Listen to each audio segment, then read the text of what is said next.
Thank you very much. It's been an amazing 3 days, so we'd like to close a little bit with something different. We spent a tremendous amount of time talking about how technology and policy are influencing the cyber conflict landscape. So in this last discussion, we'd like to look a little bit farther forward, discuss some emerging trends in technology that are going to influence that landscape in the years to come.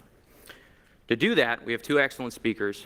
The first I'd like to welcome up is Dr. Kevin Jones, Head of Cybersecurity Architectures, Innovation, and Scouting at Airbus. Dr. Jones leads a global team in covering research innovation, state-of-the-art solutions development, and technology scouting for cybersecurity. He's active in the cyber research community, having published and many times and holds multiple patents. He received his PhD in 2010 for his work on a trust-based approach to mobile agent systems and is a frequent speaker. He works closely with government, including his participation in the European Control System Security and Incident Analysis Network. Welcome, Dr. Jones, to the stage.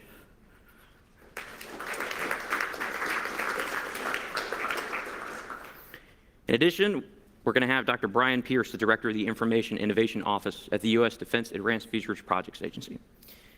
Dr. Pierce joined DARPA in 2014 and holds more than 30 years' experience in the defense and aerospace industry. He previously served as Technical Director for Space and Airborne Systems at Raytheon, the Deputy Office Director in the Strategic Technology Office at DARPA, and the Executive Director of the Electronics Division at Rockwell Scientific, having previously worked with both Hughes Air Corps Company and Raytheon. He holds his PhD in chemistry from UC Riverside and holds over 20 U.S. patents. Would you please join me in welcoming Dr. Pierce for our first presentation?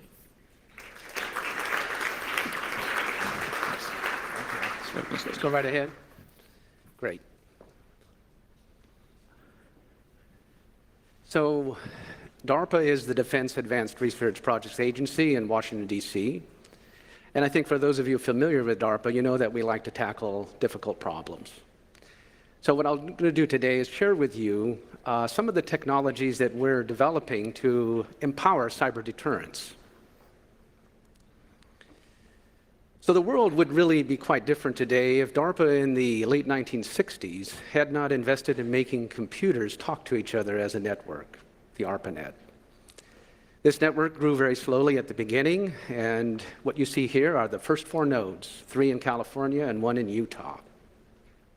In 1970, it reached the East Coast of the United States, and in 1981, there were about 200 host computers, with a new host connecting roughly every 20 days. Well, of course, the rest is history, with today over 40% of the world's population, or more than 3 billion people, possessing an internet connection. The exponential expansion of the internet has certainly boosted our productivity to incredible heights, but of course it also has opened avenues for bad behavior by a spectrum of threats ranging from individuals to nation states. And at DARPA, we're really looking how we can deter these threats. There are often raised 3 concerns about cyber deterrence. The first concern relates to the proverb, "Those who live in glass houses shouldn't throw stones." In other words, the dependence or our dependence on a vulnerable cyber infrastructure could constrain our cyber deterrence actions. A second concern is that cyber attackers have so far been able to maintain a high degree of anonymity, which makes it difficult to identify and deter them. And the third concern is that if we decide to mount a credible, in-kind response to a cyber attack, we would like our response to be accurate and calibrated. So to address these concerns, we organize our cyber deterrence technologies into 3 areas with objectives to, 1, strengthen the cyber resilience of our networks and systems, which include cyber physical ones such as the electric power grid. And in fact, in reference to an earlier discussion, we have a program ongoing to really try to improve or increase the speed of a black start recovery of a power grid following a cyber attack. 2, we'd like to achieve broad cyber situational awareness, which includes attribution of attackers. And 3, we want to create accurate and calibrated cyber response capabilities. We'd like to put that on the table, recognizing that policy may not quite be there ready to take advantage of these technologies. So I will use now programs selected from our cyber portfolio, which actually contains over 20 programs, but take these few and just use them to illustrate each of these 3 areas, starting with strengthening cyber resilience. So we have built for ourselves metaphorically, a cyber glass house, at which adversaries can freely cast stones. Now, we would like our house to be certainly resilient against these attacks, and construction does play a very big role in resilience. I really want to construct things correctly from the beginning, rather than fix them over a rather extended period of trial and error. So consider the purchase of a hardened glass door for my house. I go to a store, I look at several doors. I like the one with stainless steel hinges, but I notice there's a small crack in the glass near the lower hinge. Now, I ask for another door because I don't want a weakened one, and one door without defects is brought to me. Now, what if I've been told that all doors made by that manufacturer come with a crack near one of the hinges, but they'll send me a patch in a week to fix it? And furthermore, additional cracks will appear in the future for which will require new patches. Now, I think most of you would find this answer unacceptable, and you'd look at doors made from other manufacturers. Now, unfortunately, all software we buy today, and I emphasize all, comes with defects and vulnerabilities. And we accept a continual cycle of patching. We really want to change that paradigm, and toward that end, we have programs using formal methods to ensure that software is built as specified, that it is correct by construction. Software that does what it's specified to do and nothing else helps tremendously in hardening it against cyber attack.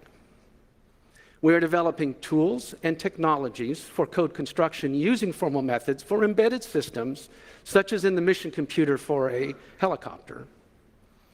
In this particular case, we hardened the operating system and 2 control modules. We left unprotected the code for the camera module and gave complete access to that code to a red team, challenging them to break out of it into the rest of the system. Now, we had formally proven that an attacker could not break out of this camera software.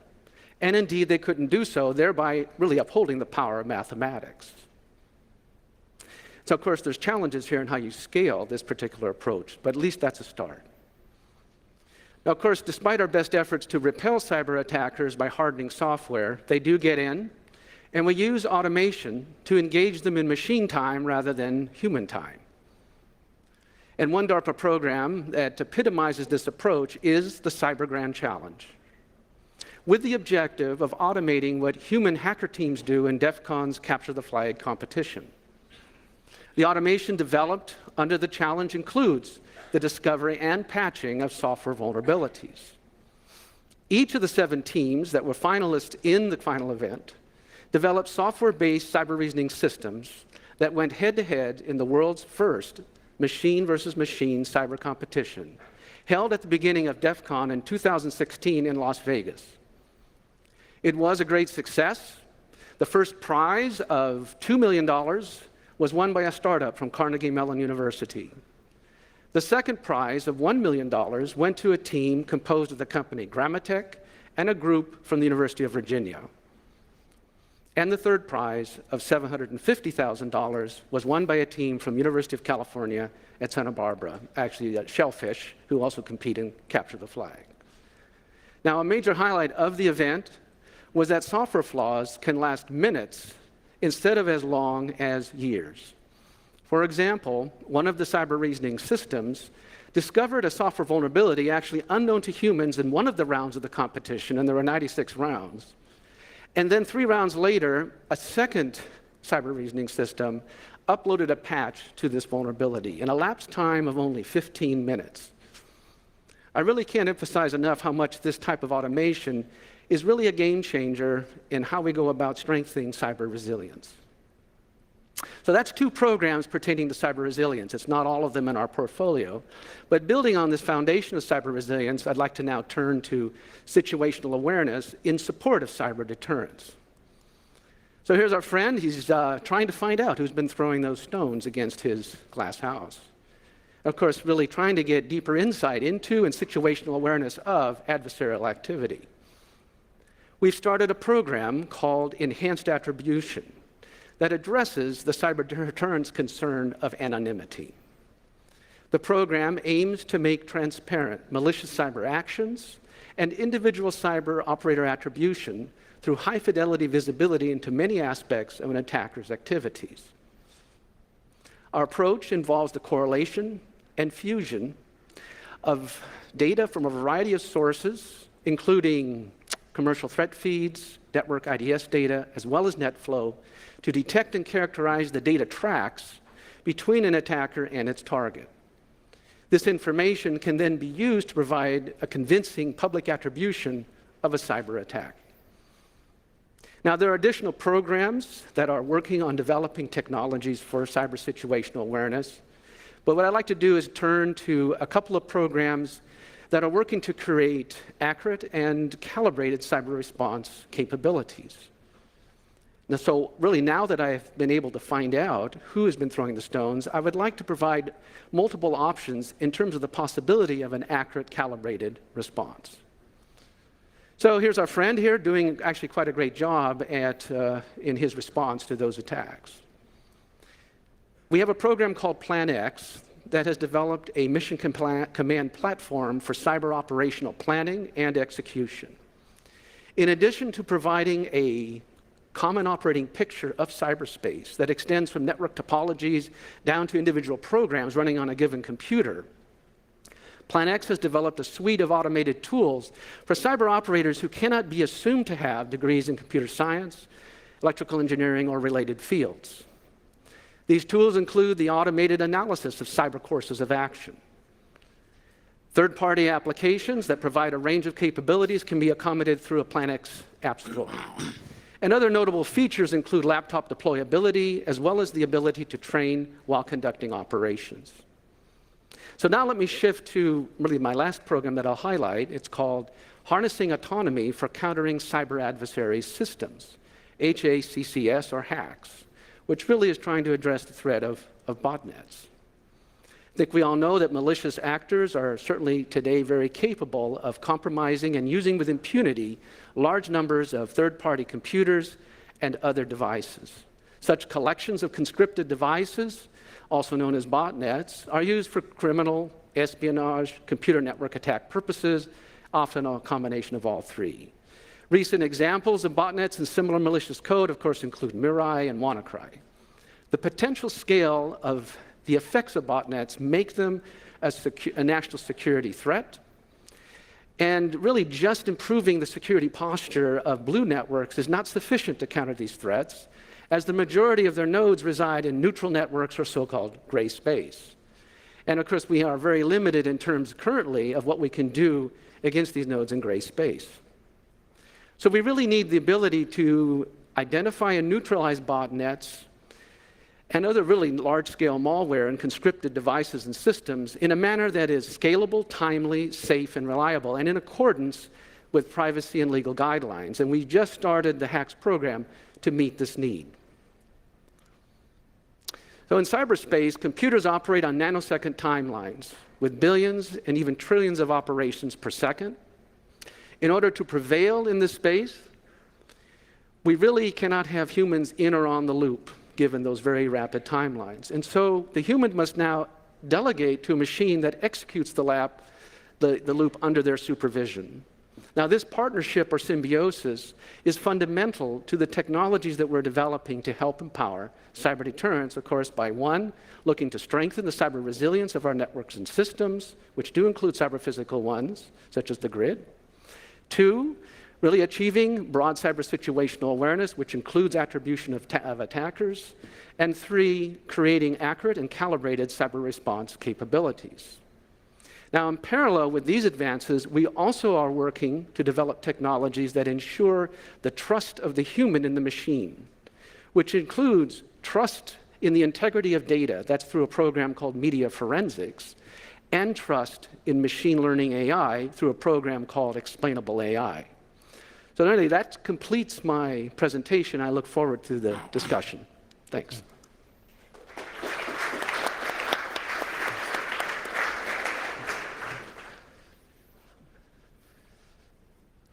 Good afternoon, everybody. It's my pleasure to be here, so thank you very much to the organizers for inviting me. I should immediately open with a little confession. I am a recovering techie. So my background is in security architectures, developing secure systems, and also from the perspective of having previously done pen testing, red teaming, offensive cyber, whichever buzzword we're using for that these days. However, more recently, it's become my genuine privilege to lead the team of security experts at Airbus that spend their life researching the latest technologies, the latest trends, developing our own capabilities in-house that protect a global enterprise. So I'm going to go through a few of those today. And this is my favorite type of talk to give. The only challenge I see with this type of talk when I'm trying to predict the future is that it's a little bit like being a fortune teller at a funeral. There is only two ways this can go. I told you so, or I didn't see that coming. So bear with me while I go through these. I'm going to come from both the defensive and the offensive side and try and touch on a little bit of what we're seeing as the state of the art today. So at least you know what I'm talking about in my later slides are somewhat grounded in some version of truth. On the cyber defense side, what we're seeing really are the challenges and the emergence of new technologies that are coming into large enterprises. And to a certain extent, we're seeing the same technologies coming into military environments as well.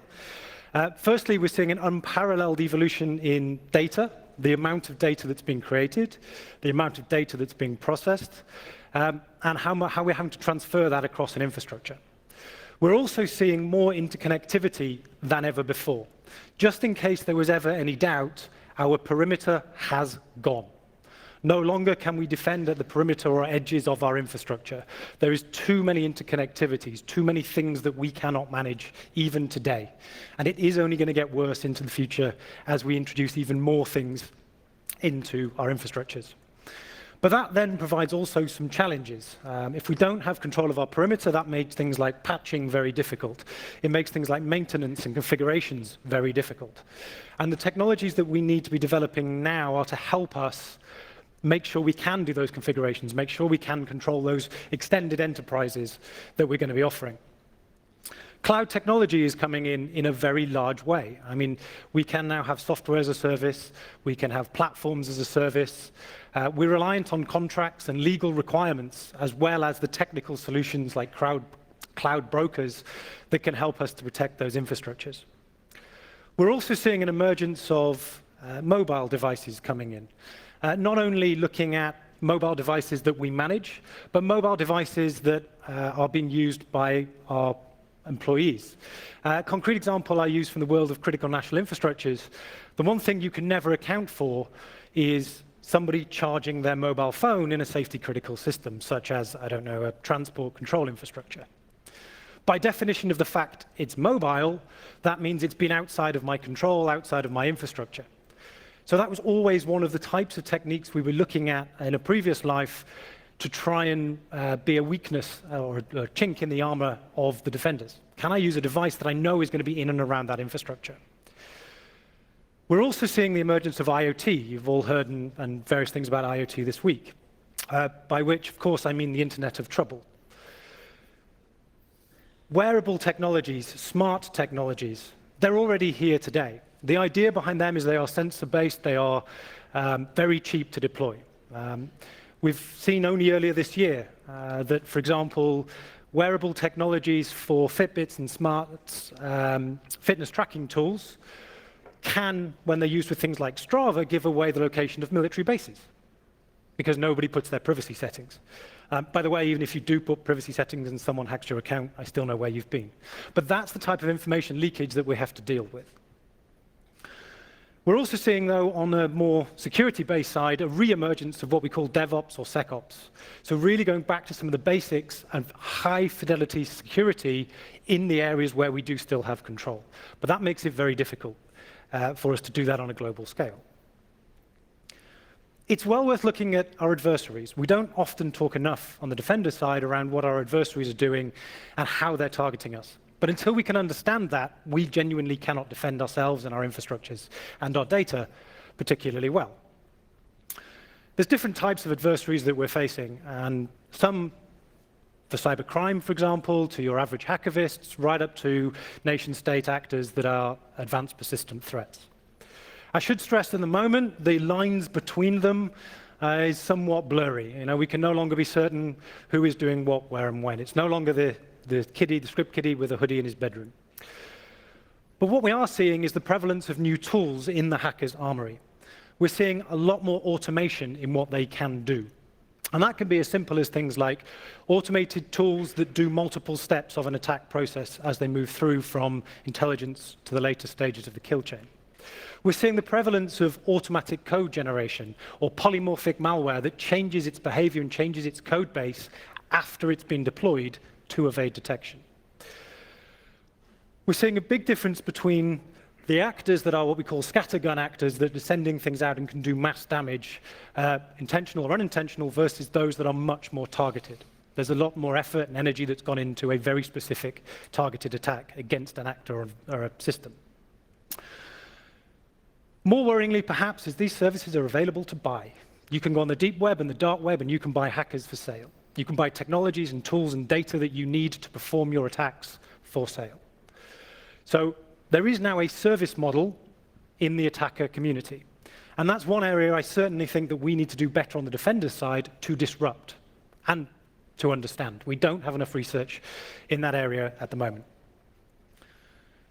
We're also seeing the prevalence of new APTs that are coming through. So technologies that have spent a lot of time, a lot of effort, are very targeted and have modular plugins for different types of systems. And I'll touch on some of those that have targeted nation states later on in the slide deck. The issue we have on the attacker's side when we look at this, though, is they very quickly become the tools of your average adversary. No longer can we say that the Eternal Blue or the Eternal Star technologies that were there were very quickly in the hands of cyber criminals. And that's why I say the lines are blurring a little bit. So there really are trends that are coming after everything, anything, right down to things that are very specific. So what technologies are emerging? What do we have today? What are we on the cusp of that really helps us defend these systems? So we've heard a lot over the last few days around automation, machine learning, and AI. Especially for vendors and when you're talking to them, I cannot stress this enough. Automation is not artificial intelligence. And I really genuinely mean that. What we have to consider, though, is that both are very, very important to what we do. Automation should not be forgotten in the world of artificial intelligence and where we're going. We can still have systems that respond in the right way and in the relevant way. We've seen that with the emergence of things like moving target defense, where data moves around the infrastructure. Data is generated on the fly to confuse an adversary when they're inside your infrastructure. We can see systems that reconfigure IPs or firewall rules. That's still deterministic. That's automation. But in a world where the attackers have automation, have code that changes, we need that on the defender's side as well. We're seeing machine learning, whether that's things like deep learning neural networks, that are starting to analyze data. The problem and the challenges with machine learning are, quite frankly, we have to have good data sets. Not only good data sets, we have to have good representations of the environments we're going to be deploying them in. So actually, the effectiveness of machine learning techniques for attack detection, either you have supervised learning, where you need a very good model, or you have unsupervised learning, which takes a very long time to train. I'm not saying that we're not going to get there. I'm saying that that is the current state of the art, and we need to make sure we're still pushing in those direct directions with the research. Then we have this futuristic view of AI, machines versus machines. We are a long, long way from having that in the cyberspace today. It's not impossible, and I know there is research going on in very large-scale programs to do that. But actually, we need to achieve the automation and the machine learning first. Other techniques we're seeing, endpoint protections coming through, that type of activity is very much there so we can protect our infrastructures. ASLR or micro-virtualization, segmenting applications from other parts of the operating systems. That gives us a very good defense once people are in. But again, that doesn't help us when, for example, you have IoT devices connected into your infrastructure. I can tell you for certain that in our research labs the other day, just for fun, we hacked an automated coffee pot, IoT coffee pot. You cannot account for somebody having that type of device on your infrastructure and somebody pivoting through. So you have to still have segmentation. Cloud security, there are techniques already out there that manage the data, manage the infrastructure. You have different third-party agencies that can manage the cryptography that goes there. Blockchain is very good in areas such as supply chain management. We seem to be in a world where blockchain is the answer to everything, but in fact, there are certain use cases where it is a very good solution, others where it is not, and we need to be very careful with that technology. But for supply chain management, managing those parts and components and making sure that they are authentic is a really good option for blockchain. And on the, looking from an enterprise perspective, we still have to then say we have residual risks. So how do we manage those residual risks? Things like cyber insurance. I finally want to touch on nation states and critical national infrastructure and the trends that we're starting to see there. CNI is a very interesting space, and we've spent a lot of time making sure, specialist areas of industrial control systems, we know the types of threats and risks that are coming at industrial control. We're a manufacturing company. But that also means we're very good at understanding the threats and risks that come at other types of industrial control systems, critical national infrastructures, water, power, electricity, gas, etc. And there's two pieces of malware we saw last year that was targeting those. Crash Override or InDestroyer is a modular piece of malware designed specifically for targeting power distribution networks. It has modules and plugins that mean I can control a power distribution network. Actually, it's a remote access Trojan, so it means I can do intelligence gathering about the grid. We saw the same type of behavior a number of years ago with Havex with a piece of malware. So if any of you are malware analysts in the room, there's a lesson to be learned there. You have to give your malware a cool name like InDestroyer if anyone actually is going to hear about it. We've then seen more recently last year, a piece of malware called Triton that targeted a Tritonix safety system. So now we've got targeted attacks against the SCADA, the supervisory control systems, at the IT level, and we've got attacks against the safety or the secondary backup systems. That means I can start to have an effect on industrial controls. However, and I do make a big statement here, however, having a guaranteed large-scale and kinetic effect against an infrastructure is very difficult. All too often we hear people saying, we can just take down a power grid. I'm not doubting you can, but you have to be inside an infrastructure like that for months or years to do the intelligence gathering you need to be able to design and craft a relevant attack method, a relevant piece of malware that has that effect. Can you guarantee then that the safety systems don't kick in, or can you guarantee that there isn't a resilience and backup systems? And that is the type of challenge we face on the technical level, and it is going to be even more of a challenge on the legal and ethical and compliance levels that a lot of this audience are going to be very interested in. I cannot just launch and press a button and something happens until we get to AI. At the current stage, these processes take a very long time. I have to craft something very specific. On the counter to that, the systems I'm targeting could also potentially change. It only takes a momentary patch, and that particular piece of malware or that particular vulnerability no longer exists. I spoke about Eternal Blue and those type of methods earlier, which was underpinning the WannaCry. The problem was it was patched 3 months earlier. So actually that's bad cyber hygiene on the defender's part, not an advanced threat. So we do have to be very careful when we're in this space. Also, we should consider very carefully, specifically for this audience, where we're going with terms like cyber warfare. And I was very pleased that we funded some research and undertook some research with one of my colleagues, Dr. Michael Robinson, who actually published a paper in 2015 looking at some of the definitions and some of the challenges with really defining and integrating cyber warfare. However, if we now take a step into the future and say, okay, let's take an assumption that cyber warfare and cyber warfare-like activities exist, what does that actually mean after the event? So if you do have, in this context, a cyber weapon of some kind that's launched against an infrastructure, there has to be a phase of disarmament afterwards. And that then puts us in the realm of cyber peacekeeping. And Michael has also written a paper last year, really as a thought leadership piece, looking at what it means to do disarmament, to do backtracking from a state of war with the use of cyber weapons. How does it mean to do buffer zones, for example, in cyberspace? Do these things actually apply? So this is all the type of narrative that we need to start thinking around in the CNI space. So I've taken a peer into the future, and I think that probably tees us up nicely for some of your questions. So thank you very much. Fantastic.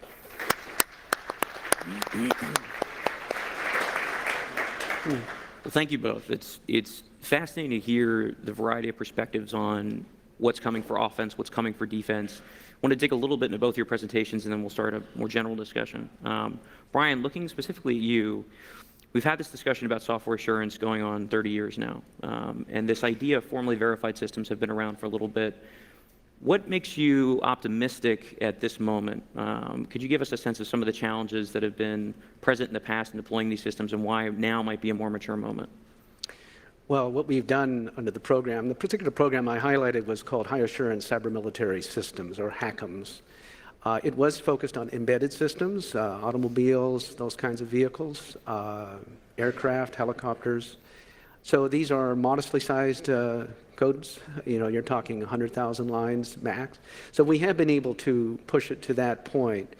That has been a major issue. Also, the availability of tools that make this more accessible, where you don't need to rely on expensive specialists who develop this code. So that was one of the aspects of the program, was to be able to make this more available. And we've done that in open source. So there's an open catalog that can address that. However, it's still far short of some of these enormous code sizes that we're dealing with. We have embarked on a new program called Cyber Assured Systems Engineering, with really the objective to either eliminate or minimize penetration testing at the end of a system development process. Because right now, cyber resiliency is not a primary requirement, because it's the challenge is how do you test for that? So how can we incorporate elements of formal methods, modeling and simulation approaches that could give us that kind of confidence where we can avoid that cycle of design, build, and then you, at the end, do penetration testing, feed that back into the process. So one of the elements that we're looking at is, can we look at the composability of much larger software systems in the context of formally verified modules? And there's maybe some hope there, but I totally am aware of the challenges we've faced. Yeah. It's an interesting set of problems, without doubt. Kevin, turning to you for a moment, we hear a lot about IoT as this massive new attack surface. There's a lot of discussion about Mirai and the threats it poses to the internet ecosystem. I'm curious, could you break out for us, what does IoT look like in terms of how it's impacting the attack surface for owners and operators versus all other users on the internet? Okay. So I think that there's a couple of ways we can answer this. The first one is looking at IoT devices that are used and embedded within the environment that you're operating and defending. These devices are, by definition, fairly cheap to deploy. They're highly sensors. They are deployed on mass scale, and we're going to see that more and more. So actually, that really makes your defensive surface much more complex.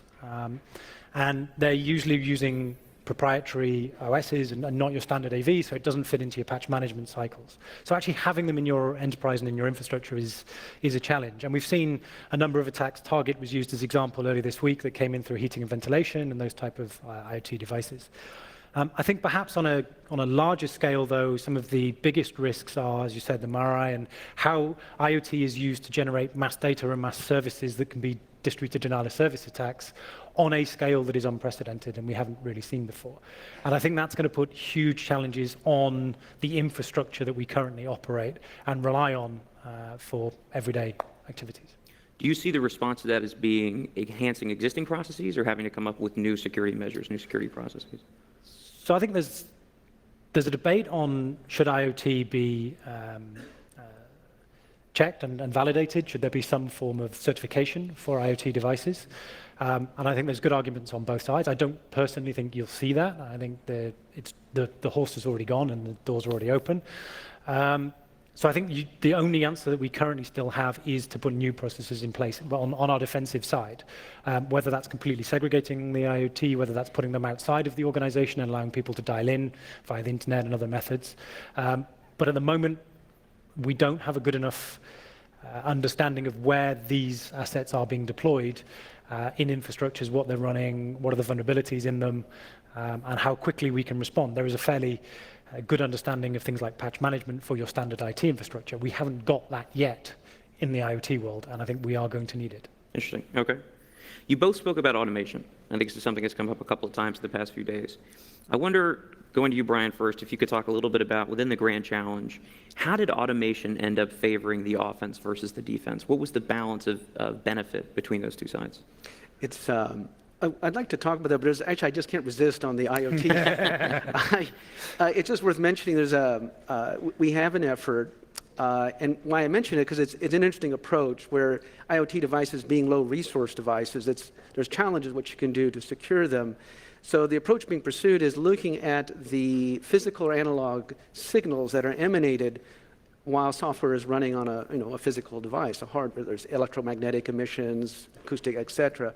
Can you use those to characterize normal operating states for the software on the IoT device? And then when you start to see deviations in that collection of signals, that could be an indicator, at least you want a high confidence, that there's something amiss in terms of the software. And there's been evidence of this. And how can you actually use that from a defense? Of course, it takes you into side channels, has other but how can you sort of flip that and put it on a defensive side? So anyway, it's an interesting problem that it merits. But to your question on automation, so in the Cyber Grand Challenge, it used what we call the first wave of AI. We can't forget expert systems, rule-based systems. That's a legitimate AI. It's one that sort of gets forgotten here a bit with all the rage of machine learning. But it was using certain expert insight that was helping these systems to perform their goal of finding vulnerabilities and patching them.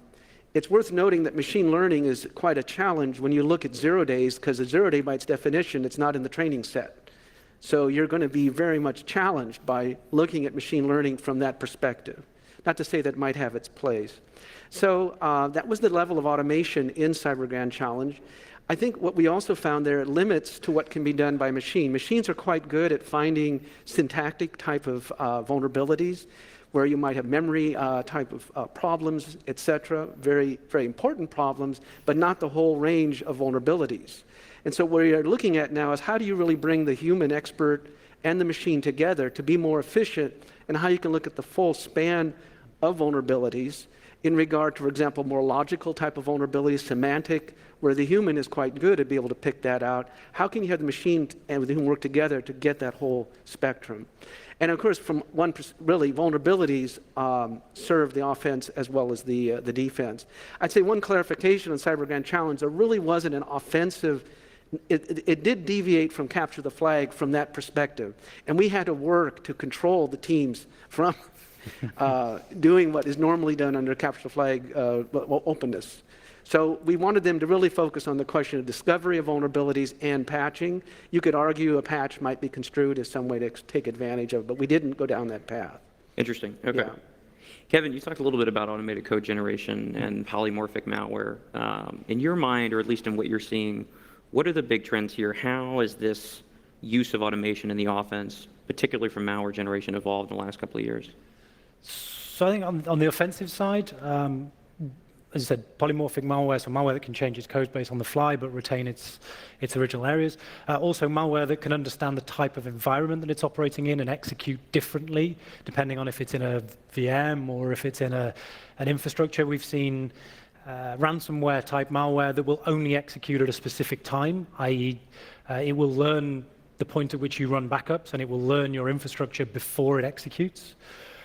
So that type of automation is already being used by the adversaries. I think we're still on the cusp of automation on the defender side, and that's perhaps even more interesting.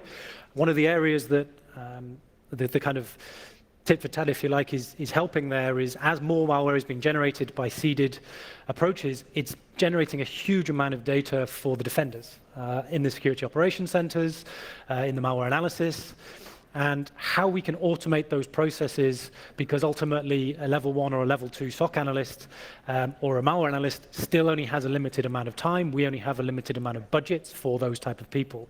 So we're starting to see automation on the defender side being used very much to sift through what is in those data sets. Yeah. And then I think the other side on the defense, I touched on it earlier, we need to look more at how the systems themselves have resilience by responding to the different types of attack they can see.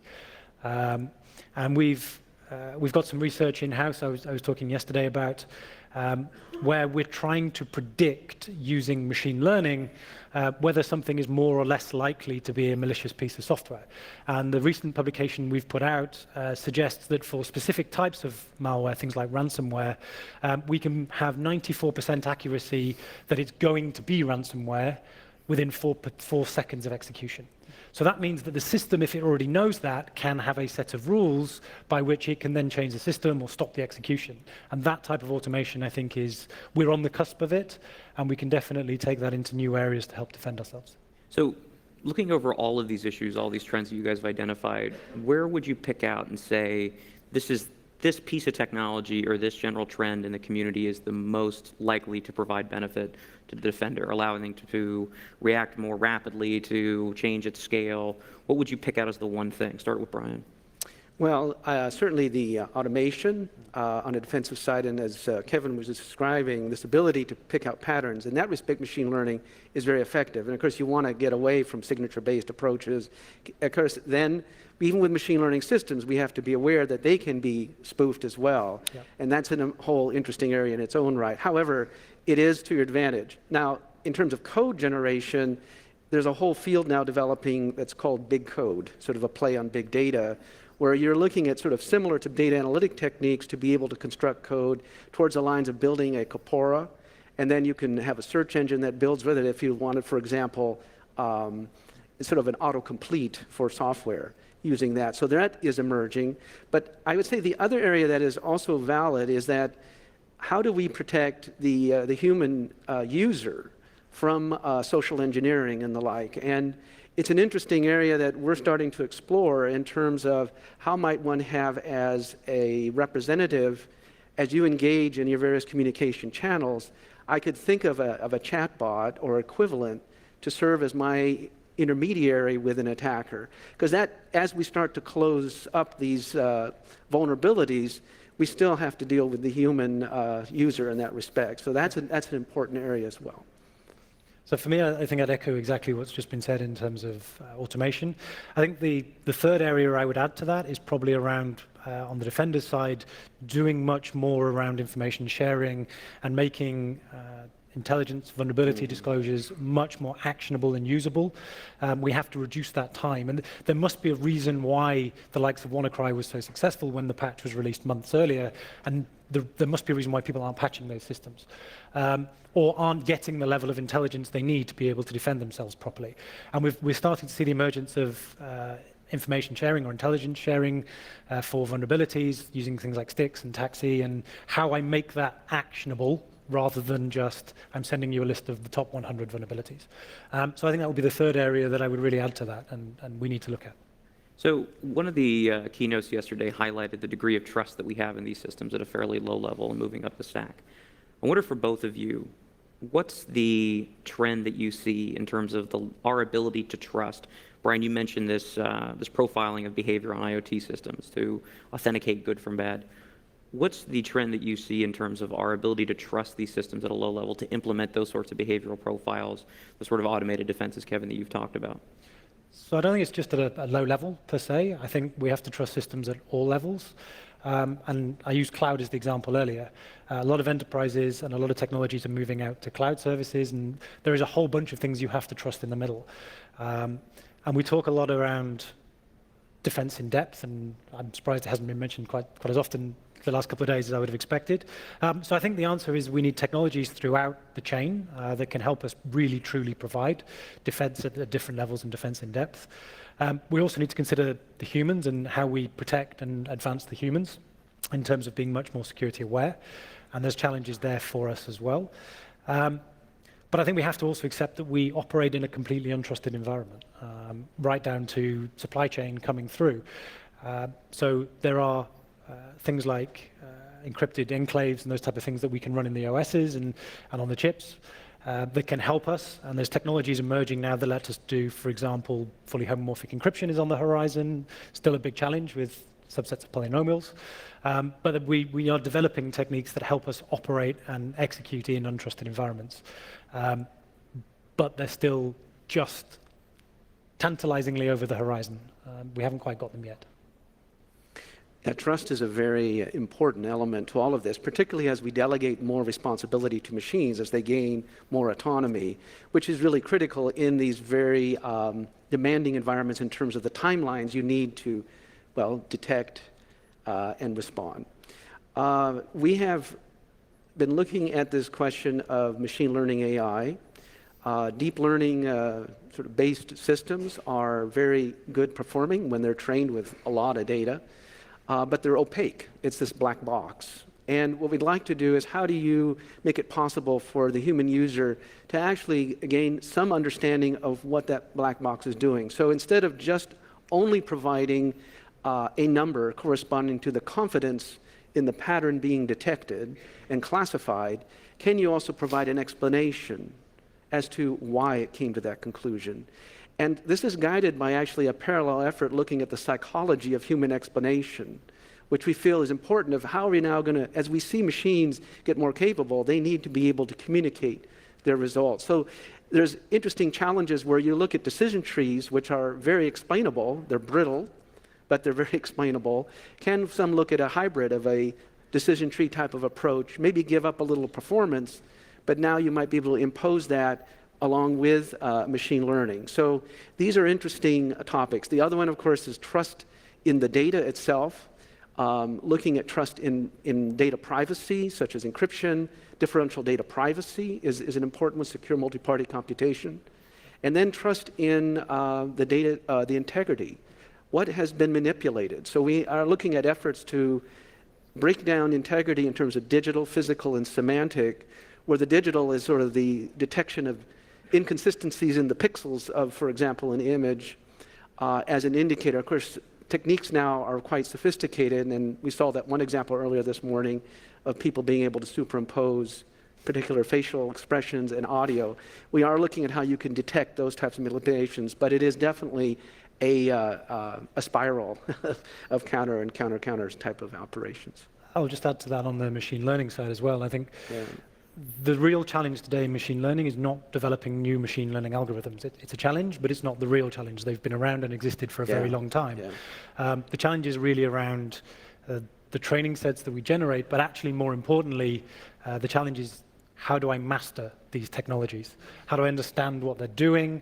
Can I introspect the way it makes decisions? And we've seen in previous experiments, even things down to the configuration of the GPUs can affect the results you get, and how I take that out of the environment in which I learn and put it in a new environment. Is it still as effective? Can I trust that particular learnt model, and how do I update that model? And again, I think mastering machine learning is a far more difficult challenge. The practice has way outrun the science behind it, and we really do need to understand, I mean, at some point. But yeah, the algorithms we're using today are certainly been around that have been enabled by the appearance or the development of GPUs, which of course is exciting, but we need to keep in mind that we want to understand the fundamentals here. So this is interesting. I want to dig into this a little more, but we have a couple of minutes left. So I'm going to ask one more question, after which we'll go to the audience for your comments and thoughts. Given all that you guys have seen, given everything we've talked about today and it's been discussed over the last couple of days, what challenges would you give to the industry or to the community to improve the next couple of years to address sort of trends you're highlighting?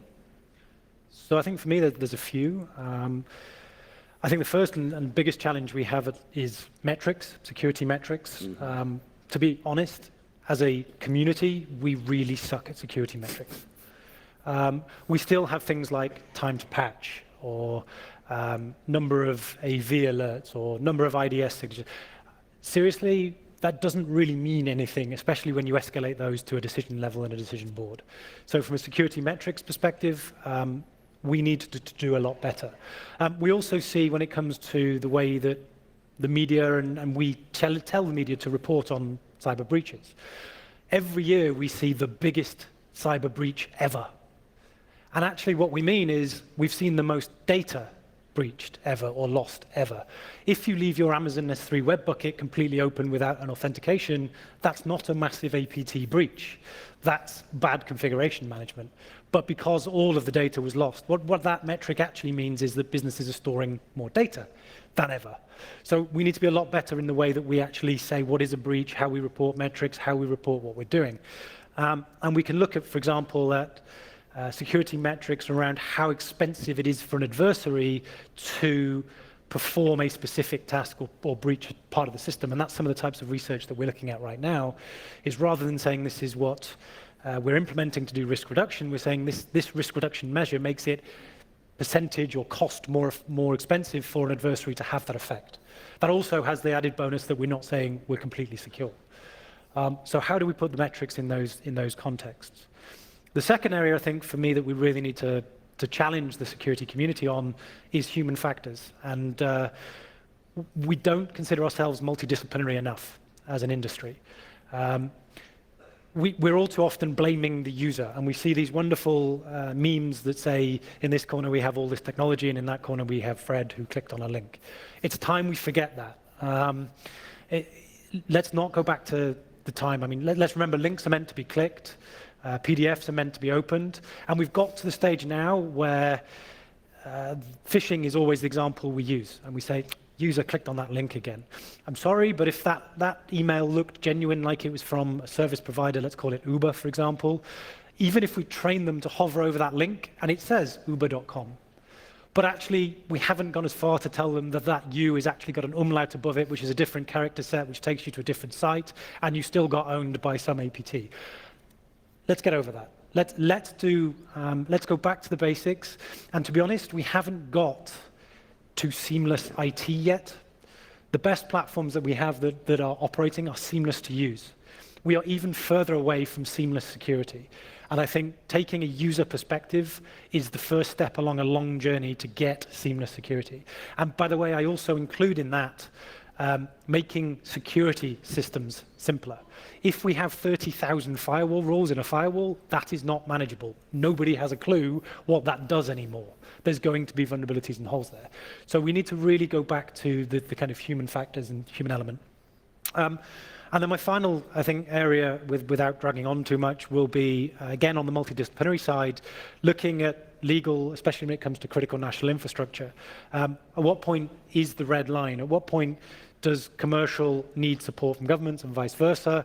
How do we do information sharing? And things like NIST and GDPR are certainly helping in that. But we definitely need to look at what that actually means and how do you implement those. And there's a long step ahead in terms of really bringing that community together between business, legal, technical, human factors, and psychology.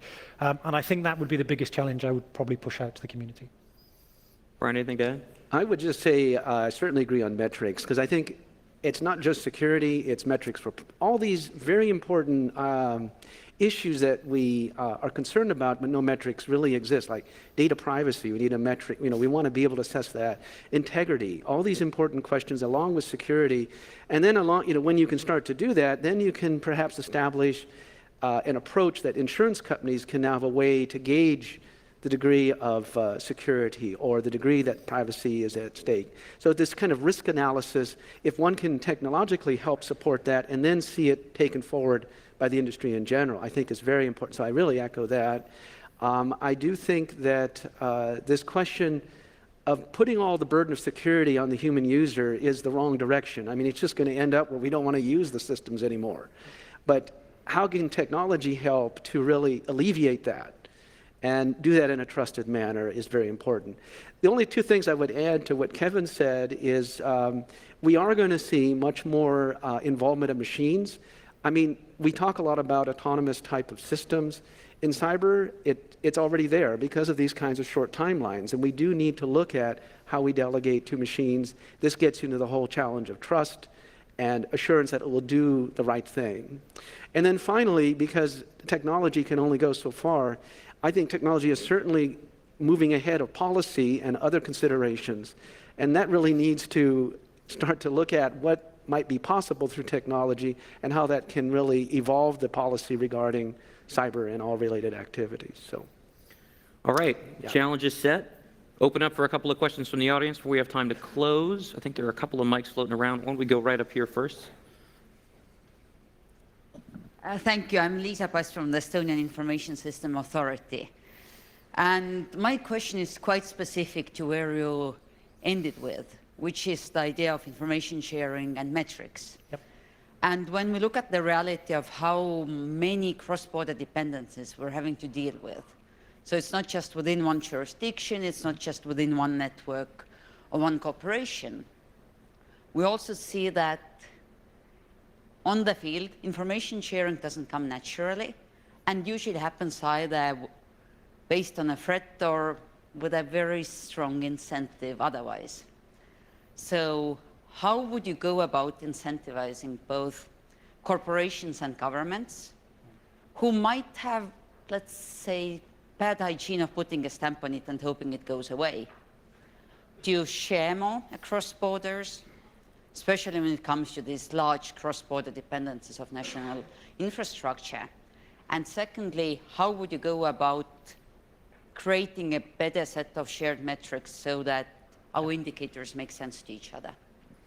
So I'll answer that and say, I think certainly between the business sectors, there is a certain amount of sharing that already goes on, but it's usually ad hoc, and the challenge is how we bring that together more formally. Actually, the real challenge there, when you formalize how you share it and what you share it with, is twofold. It's trust and it's timeliness. So I think if we look at return on investment, return on why I would share something from an enterprise perspective, I have to be able to get something back that I don't already know. And I have to be able to act in a timely way on that information to protect the business or protect the enterprise or protect the infrastructure. And I'm not sure yet, even within countries, but certainly cross-border, there is really a good system that enables us to do that. And I think looking at, I know the US is leading the way with the sticks and taxi, and actually ways that there is that sharing and very quickly disseminated. The problem with that platform then becomes the trust in the intelligence, because actually I want something I can action on very quickly, and when you formalize it to an entity or a central position, and then it goes back out from there, it almost becomes the word of that entity or that central position or that central database. And if you action on it in the wrong way, the trust level in all of the intelligences in that database goes down.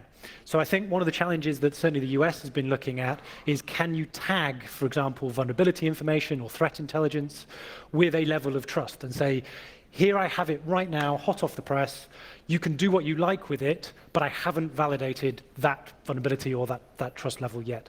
And actually, I think once the systems move in that direction, it incentivizes people to use them, which also incentivizes people to share on them as an open platform and create a community. So that's where I would go. And I think there is already signs it's going in that direction, but it needs to be stronger. Yeah, I would just say that I look at it more from what technology can do to help facilitate that. Mentioned earlier was fully homomorphic encryption. You can relax that a bit. It may not need to be encrypted for all time. Maybe it's only tens of years if you want to look. And that can sort of maybe lower the load on the system. And these are techniques where I guess two parties can keep encrypted. They can collectively come together to do a calculation without revealing their data. And the result of the calculation is known to both. So that's very attractive in certain situations where there might be constraints of what can be shared from a classification point of view.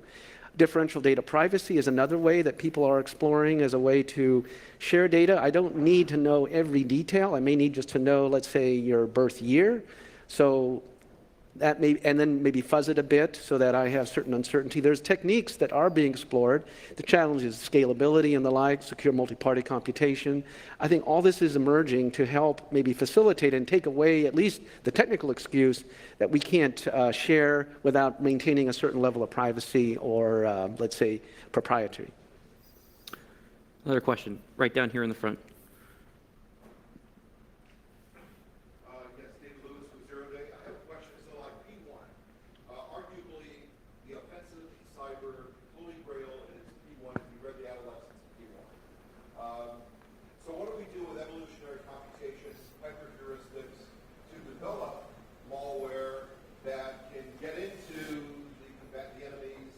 hypersonic missiles so we can reprogram them, do things along those Well, it's the same techniques, of course, to be able to do code generation.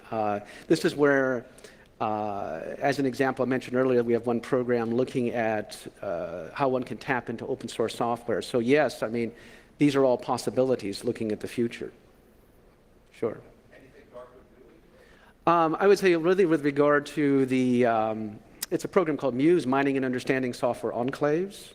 And the idea is that I can tap this enormous resource of open source software as just an example, but techniques to be able to do this, certainly.